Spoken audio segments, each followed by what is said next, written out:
ni Kristiana.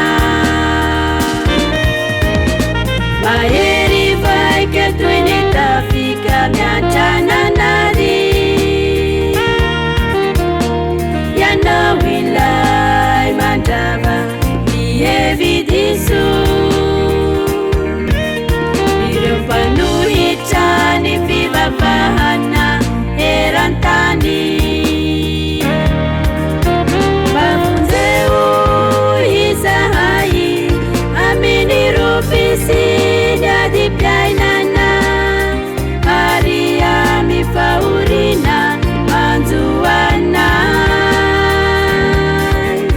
Arovy amin'ny fahavalo, karaha tonga ny andro afatesanay, de mba raisoany aparadisa ifanahinaay.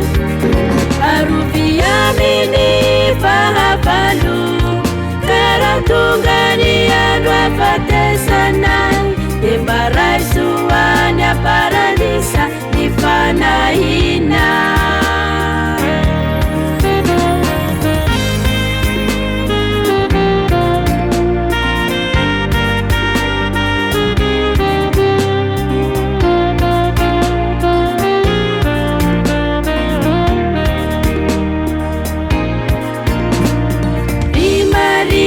Virgini efa efana,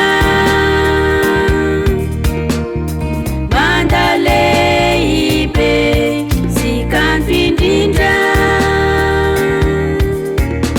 mpiaro ny fiangonana,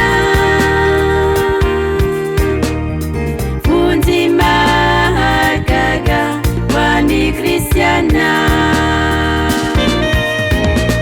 Maheri vaike toy nitafika miatrana nary,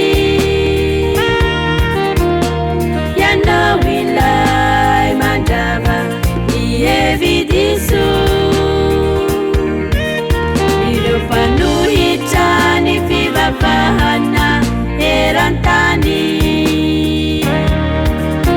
mavonjeo izahay amin'ny rofisiny adi-piainana, ary amy fahoriana anjoanay. Arovy amin'ny fahavalo, karaha tonga ny andro afatesanay, de mba raisoany aparadisa ifanahinaay. Arovy amin'ny fahavalo, karaha tonga ny andro afatesanay,